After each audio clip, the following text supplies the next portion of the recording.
come and behold thy Son. He cried, I thirst for water, but they gave him none to drink. When the sinful work of man was done, to the howling mob he yielded, he did not for mercy cry. The cross of shame he took alone, and when he cried, it's finished, he gave himself to die. Salvation's wondrous plan was done. He could have called 10,000 angels, destroy the world and set him free. He could have called 10,000 angels, but he died alone, alone, for you and me.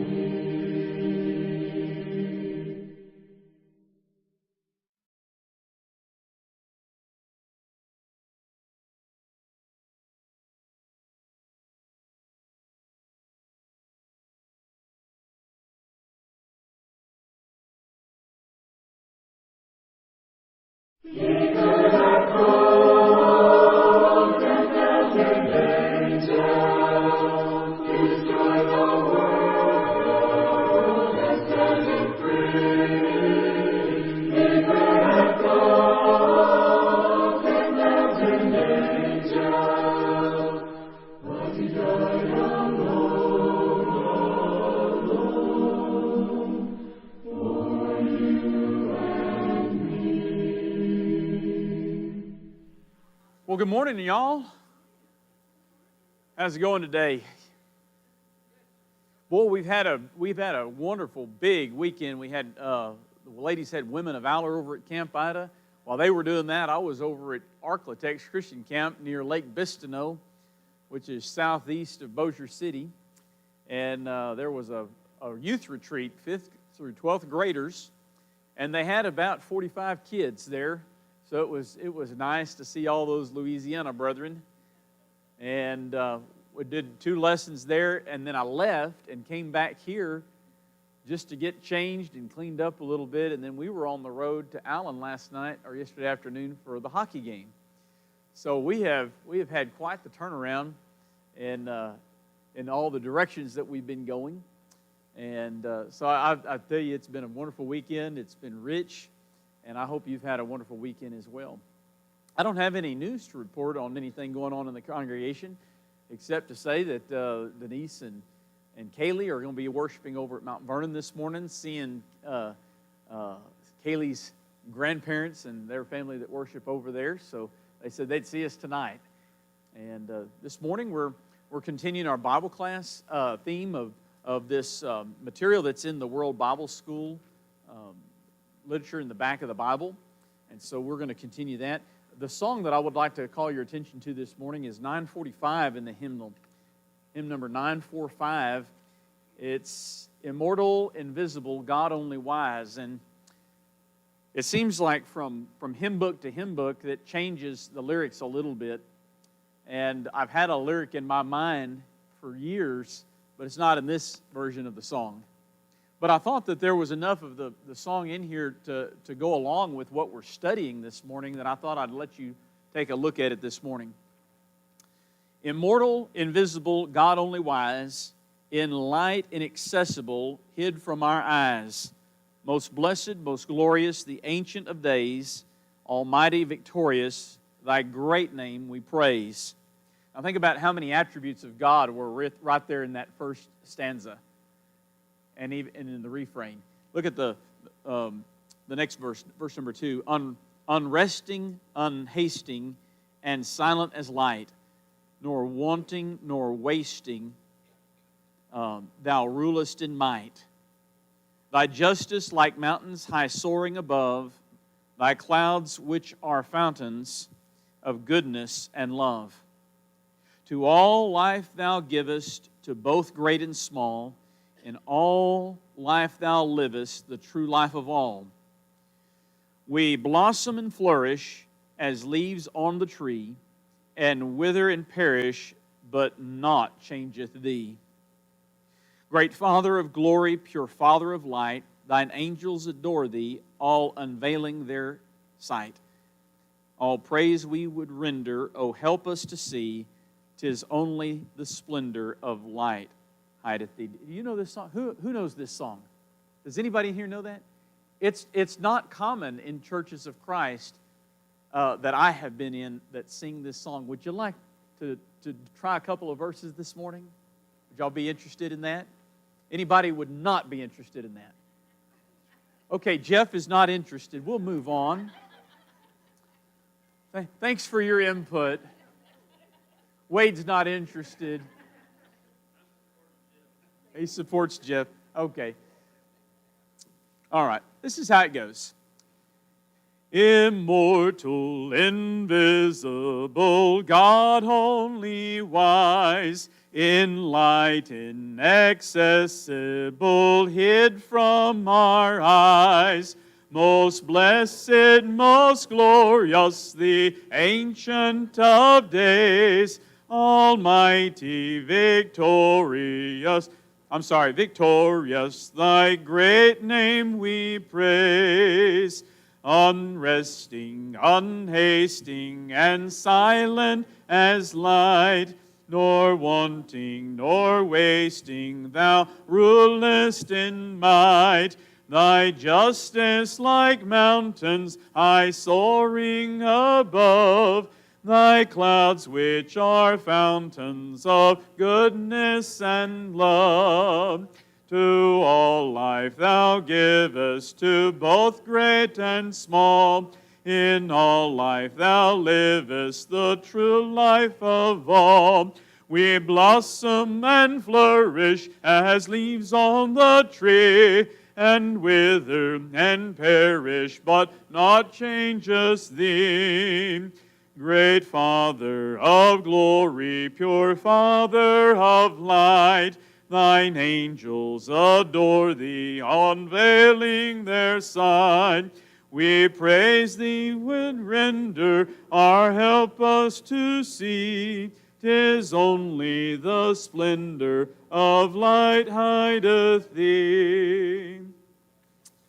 Anyway, it's kind of a cool tune, but mostly the lyrics of the song bring out the attributes of God that we've been studying about in our lesson series on Sunday mornings. And I love songs that talk about the attributes of God. And here's one of them that is just, it's an untapped resource in our hymnal. We, as I think in some of the elders' meetings, as preachers, I think we've been talking about with our elders about singing schools. And it's important to learn as much as you can about how to pitch a song and how to keep time and learn a little bit about the notes. I'm no musician by any stretch of the imagination, mostly just sing by ear. But one thing that we don't often do in our singing schools is stress learning new songs and learning and enlarging our repertoire. As a church, we don't have a choir, we are the choir. And so it can get, I don't want to say anything irreverent toward God, but if you eat the same food all the time, it'll get boring. If the preacher preaches the same sermons all the time, well, he'll get boring. And the church will get dull of hearing that. And that's the way it is with the song repertoire. It's good to try to learn some new songs and keep a fresh repertoire of music. And that's why from time to time I like to try to introduce something. But my biggest failure in introducing songs a lot of times is I will think a church knows a song, and I've known it for years, but when I get up to lead it, nobody knows it. So that's always never good. So that's why learning some new songs is good. All right, well, this morning we want to continue our lesson series, and we have talked about the eternal nature of God, omniscient, omnipresent, omnipotent, unchangeable, faithful. And let's do this. let's look at. I think we started God is faithful, but we didn't finish God is faithful.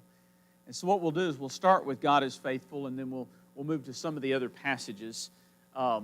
Let's see, Deuteronomy 7:9. I need a volunteer for that. Jeff, you got it?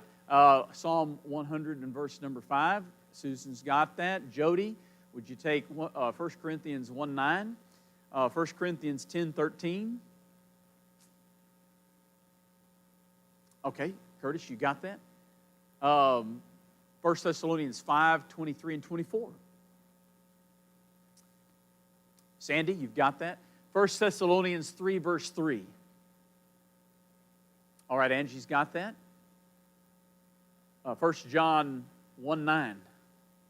All right, Elaine's got it. And then if you would, Tammy, take Romans 3:3 through 5. Titus 1:2. Titus 1:2. Davin. 2 Timothy 2:11 through 13. 2 Timothy 2:11 through 13. All right. You've got it. Joe's got it. And then 1 Peter 4:19. Okay. Martha, you've got that. All right. All the verses have been claimed, and we'll start with Deuteronomy 7, verse number 9.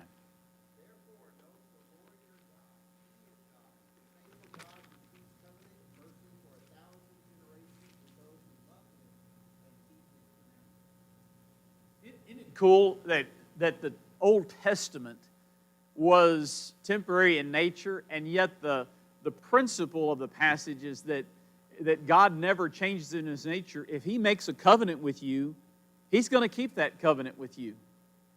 And 1,000 generations, I don't know how many generations actually lived under the law of Moses from beginning to end. I have no way of knowing that, but I don't think 1,000 generations is the point. I don't think it's about a literal number. It's about the concept that God is faithful from time to time, from generation to generation to generation. Throughout time, He is absolutely faithful. What a beautiful passage to help us get a picture in our mind of how faithful God is. Psalm 100, verse 5.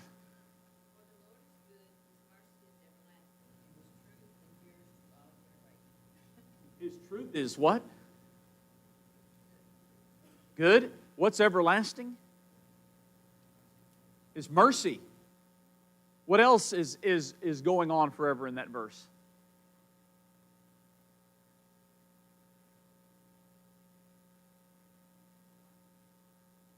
Can you read it one more time?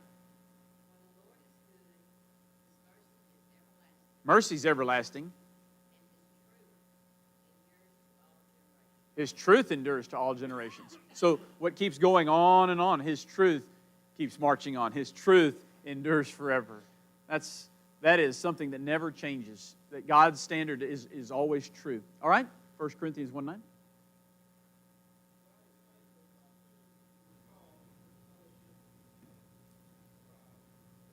He is faithful. So really, just helping the church at Corinth understand the nature of God in regard to their fellowship.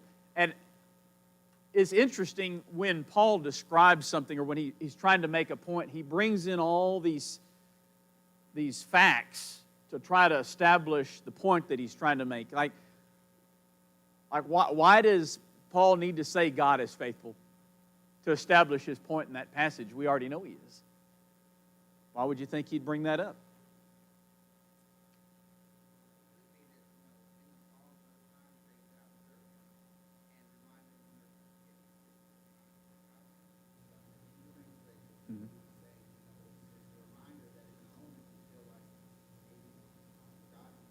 Well, look at, and you think about it, when you're talking to Corinth, that's just the beginning of the letter. That letter exposes umpteen dozen problems that church is going through morally and doctrinally and socially. You know, where they are in that city is a very difficult place to be for Christianity. I know that we oftentimes talk about the politics of the situation. In every country's got the politics of their day. It's always from every country. Every country has citizens that are trying to get their way with something. You know, everybody's trying to further an agenda of some kind. And so for Christians, it feels like there may be a little less representation, like maybe there's a little less protection, there's a little bit more infringement upon the principles of New Testament Christianity, and it's not good enough for a lot of people. Let's say you're pretty familiar with all the LGBTQ stuff, the sexuality, and everybody wants their own pronoun and identify however they want to identify. And we kind of see that happening in other places, and then every now and then you might hear of it in a more localized area. Here's a little example of it that pops up here. It's not really prevalent yet. Wasn't long ago that we had Target said, oh, wow, we're going to make our bathrooms accessible to, male and female, transgender people. So if it's a transgender guy, they can use the women's bathroom at Target over there in Texarkana. That was a store locally. I mean, it could have been a Target store in California. It wouldn't have bothered us, but because it came this close to where we live, it had everybody up in arms. And then there was some discussion about public school bathrooms. And the people got on the horn. They called their administrator. They went right to the top. They want to talk to the administrators and the school boards, and they were like, we don't want to do this. But don't you think it's getting closer to us? Don't you think we're having to get that? And so now, if there is any kind of school that takes any kind of federal dollars, I don't know of one that doesn't, then you get to do what the agenda of the federal level is. And if the federal level is going to be, we're going to be pushing the indoctrination of LGBTQ pronouns for everybody, whatever it is. If you want to be a cat, put a litter box at the school. I mean, if you're, I'm not joking. It is one of those things. And so we are actually, as Christians, going to come under fire now for opposing things like this. You realize it's going to be increasingly difficult if we become the minority. If the perverseness wins and they're the majority, then we get to be silent. We get to be the ones that are silenced now. And so we go out and we preach the gospel, and by the way, I'm not telling you that we can't go out and continue to preach the gospel. I'm just going to say it's going to get more difficult. Because Christianity was born in an adverse environment. It was not conditioned in a sense that it was ready to receive Christianity. It was opposing the culture of the day, and it became very, very difficult for Christians to live and to take a stand for the truth. Like one God, one King, King Jesus. Well, that flies in the face of the Roman government. They didn't like that. They were very much polytheistic. And they themselves in government thought they were gods. So when you have that kind of mentality, it becomes very difficult to take a stand for the truth. Not that it's impossible, just becomes a little bit more difficult. So 1 Corinthians 1:9, understanding the culture of Corinth in the day, very polytheistic. It was a culture of immorality. It was probably one of the worst cities in all of the Mediterranean and European, I say European, but you get up to Asia Minor and back over towards Rome and further back you go.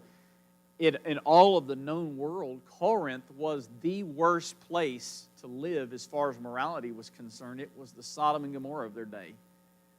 And Corinth, if you were influenced at all by the culture of Corinth and you were corrupted in some ways, you were Corinthianized. And so to have been brainwashed or to have been influenced to the point that your behavior changed by Corinth, that became sort of a byword in their day and time. Today, we say places like that. We have places that we think are pretty corrupt, and if that mentality rubs off on them, then we have words that kind of describe that. If you live in Austin, you know, their motto down there forever has been keep Austin weird. And so if you stay down there as a New Testament Christian, you learn very quickly that to take a stand for, there are other Christians that are there, but they are sort of in the minority compared to the population because there's a lot of indifference. And sometimes indifferent people are very difficult to deal with. They may not go along with the sinful activities, but they're indifferent towards it, therefore they're for it. All right. So it becomes very difficult. All right. I think it's interesting we have New Testament Christians from all over Texas that go to some church event down there in Austin, Texas, and they want to go see the town, and they start walking around, and they wander on to 6th Street. Yeah, anybody know about 6th Street in Austin, Texas? Does everybody know about that, right? You know what that is. You don't know what 6th Street is? Yeah, it's the party street.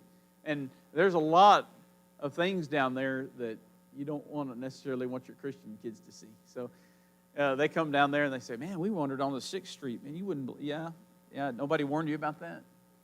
So kind of interesting. Yeah, 666 Street.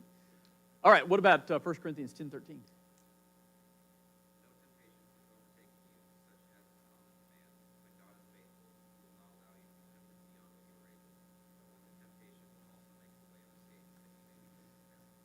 All right, so with spiritual temptation to sin, God is not going to allow you to be tested above what you're able. He will always give a way of escape. If we fall into that trap and snare, it's because we didn't take the way of escape.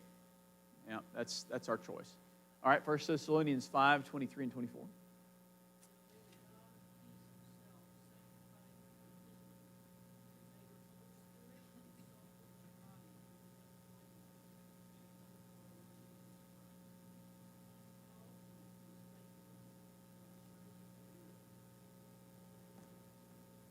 He'll keep his promises. And that's the wonderful thing that we find out at the church.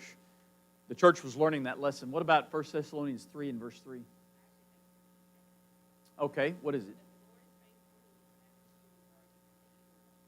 Okay. He's going to guard you. He is faithful.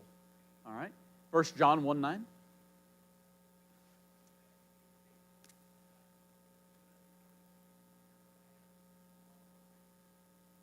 He is faithful and just.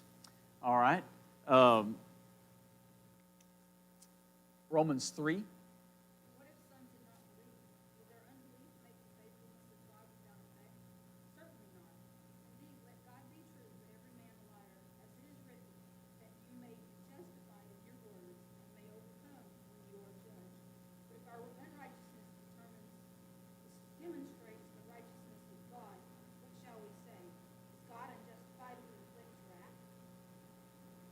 All right. So there's a passage there that talks about the nature of God being the same even though his anger might be called into question.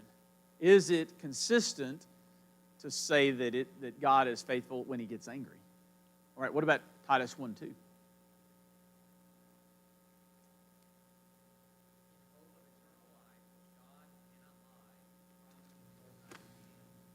God cannot lie.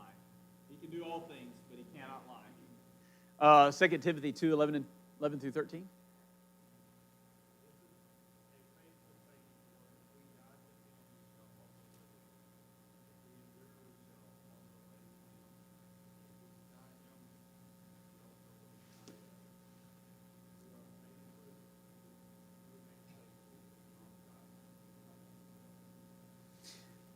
This is a faithful saying, is an interesting saying in and of itself.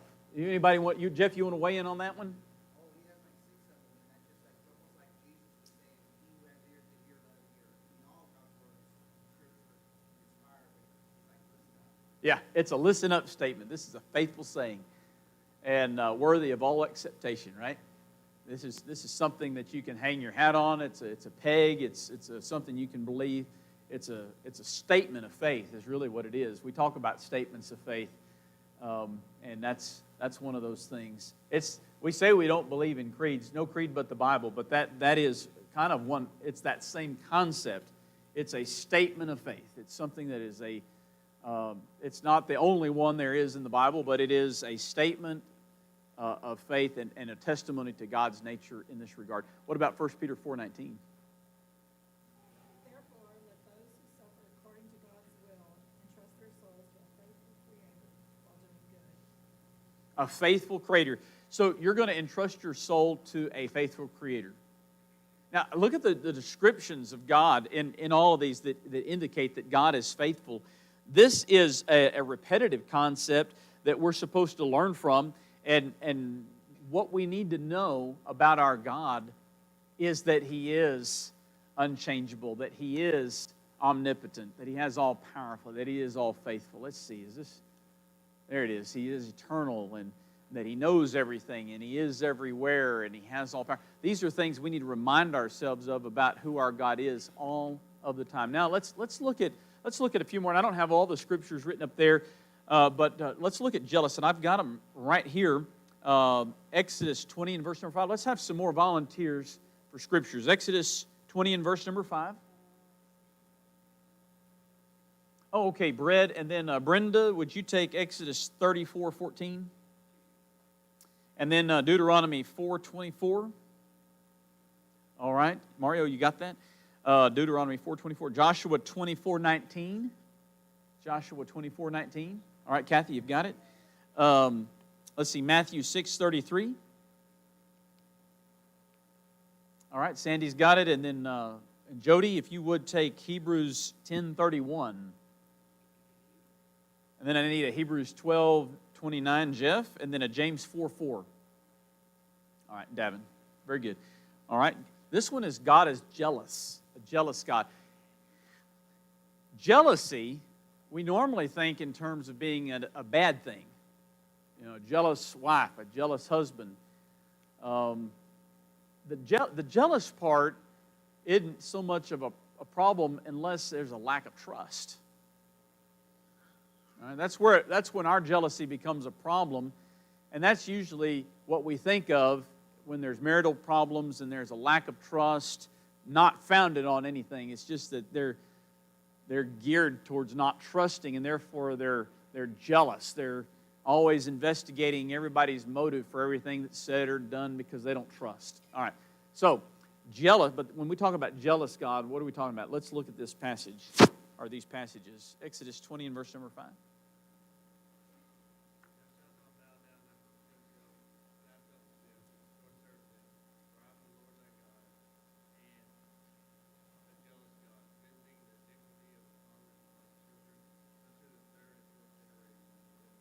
That's the 10 Commandments chapter.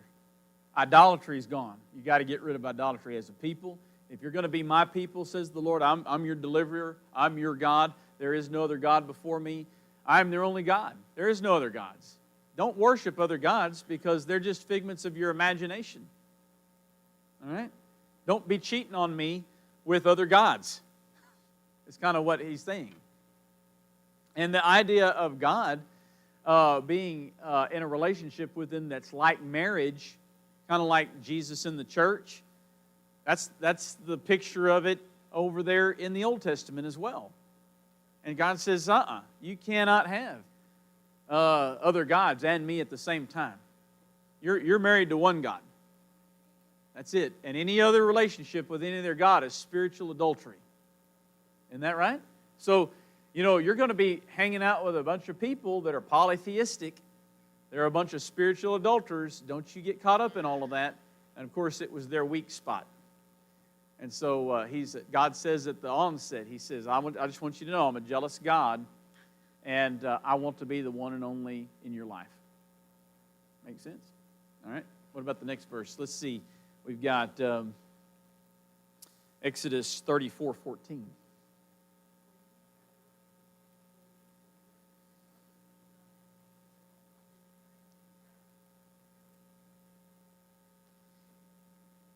Isn't that interesting the way that's worded?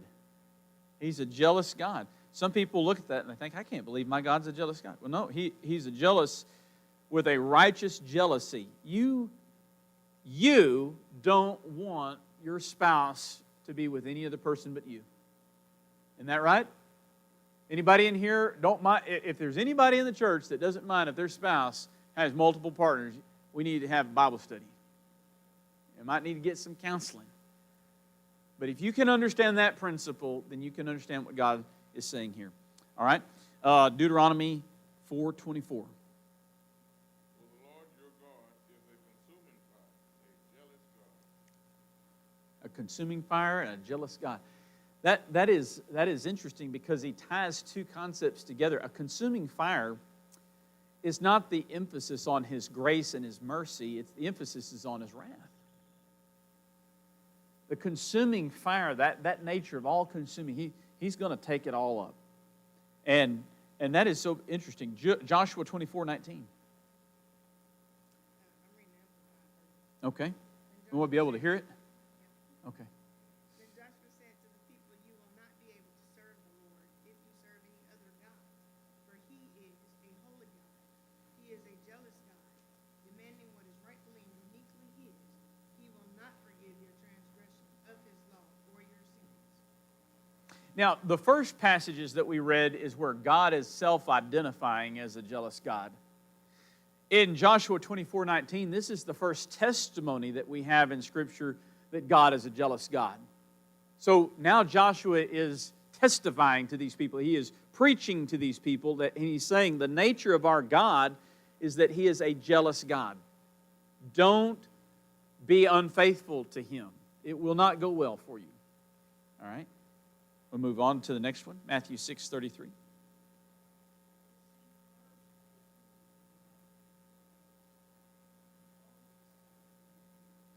All those things in that passage, what are they? Food and clothing, namely. You know, those things that they were seeking. Jesus says, hey, look, you've got other things that are more important than your food and clothing you need to seek. God's a jealous God. He's also the provider of those things. He's the provider of food and clothing. Don't be so concerned about the provisions. Be concerned about the God who gives the provisions. All right? So if you could get your priorities straightened out, everything will fall into its rightful place. You won't have to worry about it. It's such a hard principle. Well, I say it's hard. It's an easy principle, very easy. It's hard to get people to buy into that and to say, okay, hey, you know what? I'm having financial troubles. Well, okay, do you have food? Yeah. Do you have clothing? Yeah. Well, what's your problem? Well, you know, I'm having a hard time making the house payment. Well, maybe you got to get a different house. You know, maybe there's another place for you to be right now. Maybe you can't have what you've got. Maybe you got to start off a little bit smaller. Maybe you need to live in a budget or live under a budget. You spend money you don't have you spend money on things you don't need with money you don't have. A lot of times that's the case, mismanagement of funds. A lot of times it's laziness. You know, it still gets me. I think it's decreased a lot, Jeff, and I don't know why. I don't know if they have a network out there, but these benevolence cases that come to the church building. You know what my favorite kind of benevolence case is that comes to the church building? This is my favorite one. You know what my favorite one is? It's whenever a man drives his wife up to the church building and he sits in the car on his lazy butt. Excuse me. I should not have said it like that. If a man will not work, neither shall he eat. I cannot see God being very happy about that situation. Why does he send her inside? He does not come with her. That's right. Interesting. And see, we'd be more likely to help if he'd just come inside with her and do the talking. You know, it's so backwards. I don't know what they don't understand. And a lot of times they'll tell you a story, and you'll start going to verify it, and then there's no truth to it. And so what happens a lot of times is we get hard-hearted towards benevolence because of those things. But remember that if these people would get things right and seek God first, all these other things would be provided. They would have a better life if they would get their life right with God. And what's really interesting is we'd help them do it. We would absolutely help them do it. We've done this before. Anybody who's willing to turn their life around and give their life to the gospel of Jesus Christ, give themselves over to Jesus Christ to make Him boss, we're going to bend over backwards to help those people out to make sure that they can get a hand up, not just a hand down. That's what we want to do. We can't enable people who are lazy, and we cannot enable a liar. We cannot do that. So, anyway, we have some things like that. Now, when we started restructuring our benevolence a little bit around here, and by restructuring, we had decided, well, we are going to make everything all about evangelism. And so it was our agreement that we would help anybody who would agree to a Bible study. How many of those you think that have consented? Only a hand, just maybe one or two, really, in the last 2 or 3 years. It's been really amazing how many people are like, yeah, I don't want to. If you come to the church building and have a Bible study with us, or come to worship with us and meet with our elders and deacons and stuff like that, we'll be able to talk to you about something you need help in you and all that. And they'll be like, yeah, that's all right, thank you. I don't need it that bad.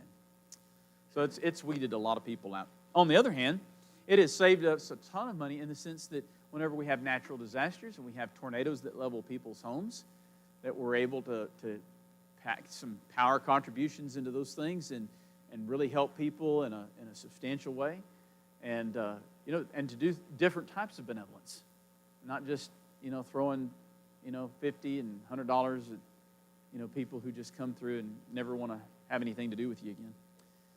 All right, jealous God who will provide. All right, let's see, where are we at now? We've had that was Matthew 6:33, Hebrews 10:31 then.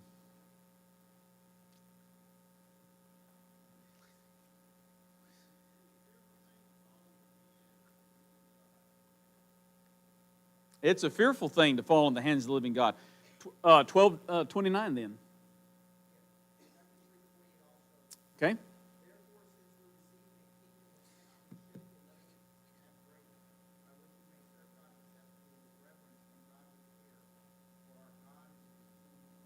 Consuming fire. Again, and this is tied, it doesn't say jealous there, but it is tied to his jealousy because he has limits. Things that he finds acceptable and things he doesn't find acceptable, you can push him to a point, he gets angry, just like you do. Don't you have limits? Don't you have lines? Don't you have things that anger you? Set you off? Yeah, that's right. Yeah. All right. And then James 4:4.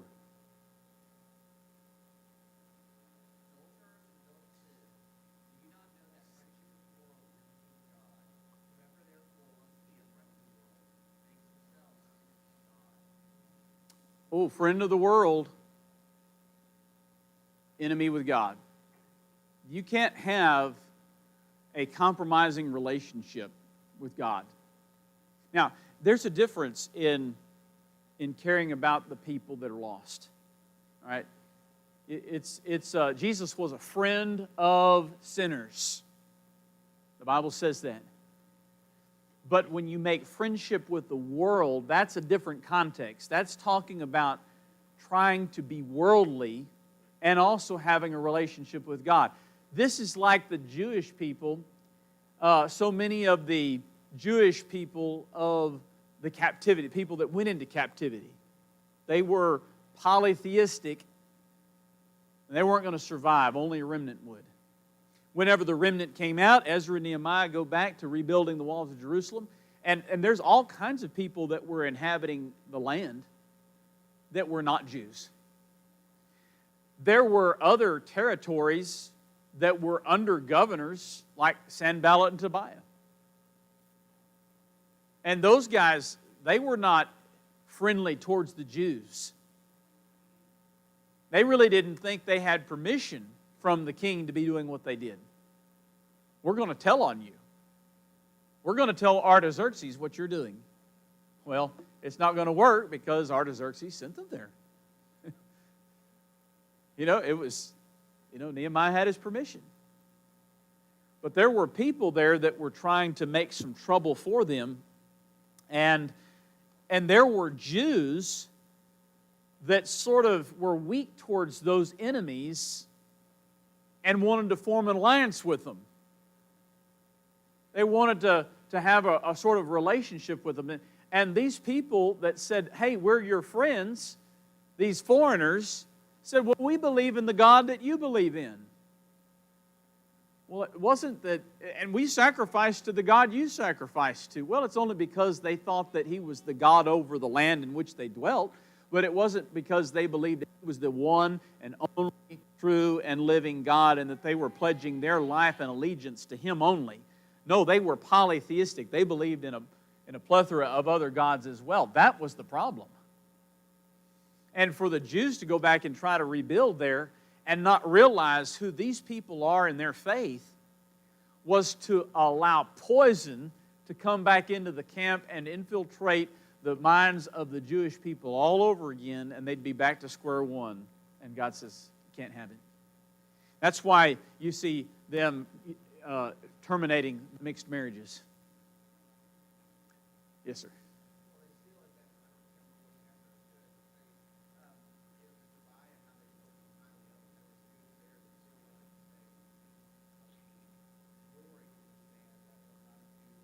Yeah.